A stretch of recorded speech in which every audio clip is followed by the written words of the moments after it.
ሄርሜላ ዛሬ ለፍቅር ስለ ክብር ማስተማር ፈለገች። ታውቃላችሁ አንቺ ሲጀመር ስለ ክብር ምን ታውቂና ነው? ክብር ምን እንደሆነ ቃሉን እንጂ ምን እንደሆነ ራሱ ታውቋለች? አታውቀውም። ክብር ለፍቅር ልታስተምራት ማለት ነው። ግን ፍቅርዬ ምን ላድርግሽ? አፌ ቁርጥ ይበልልሽ። አንቺ ስለ ክብር ለማውራት በጣም ብዙ ነገር ይቀርሻል። ክብር የሚባል ነገር የለሽም ማለቻት ማለት ነውና አፌ ቁርጥ ይበልልሽ የኔ ፍልቅልቅ ማለት ነው። ይሄ መችሽ። እቺ ቡዜ ደግሞ ሁሉ ጊዜ የሆነ ነገር በተፈጠረ ቁጥር እየመጣች ጤጤጤ ማለት አይሰለቻትም። ዛሬም እንግዲህ ይሄ ትክክል አይደለም። አንቺ እንዴት ነው እንደዚህ ልታረግ የምትችይው? ምናምን አላለቻትም። ሄርሜላ ደግሞ ለፍቅር ምን ትላታለች?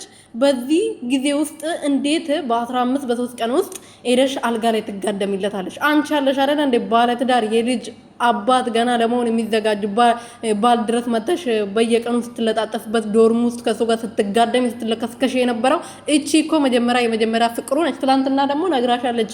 የመጀመሪያ ፍቅሬ የመጀመሪያ ወንባይ ነው ብላ ለአንቺ መልሳለች አለች። ግን አንቺ አይገባሽም ዱዝ። አሁንም ደግሞ ከሱ ጋር መሆን ፈልገሽ ነው እንደዚህ እየመጣሽ ምናምን በቃ ይሆናል አይደለ ኮስተር ብለሽ ምናምን ደግሞ እጅሽ አጣጥፈሽ የምትቆሚው።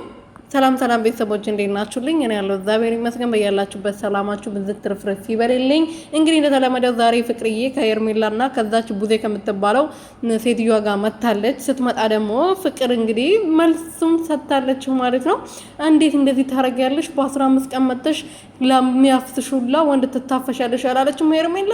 አንቺ ያለሻል እንደ በየጊዜው የምትላመኙ